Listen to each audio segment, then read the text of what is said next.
Constitutional saga intensifies. Opposition claims government wants to delay the holding of general elections. Good evening and welcome to Primetime News on air and online at onespotmedia.com as well as TVJ International in the Cayman Islands. I'm Andrea Chisholm.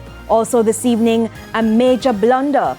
Principal blasts CXC for removing some technical subjects. And what should happen to persons who rape children? The children give candid opinions. There's also sports and weather in this newscast, so stay with us. Details right after the break.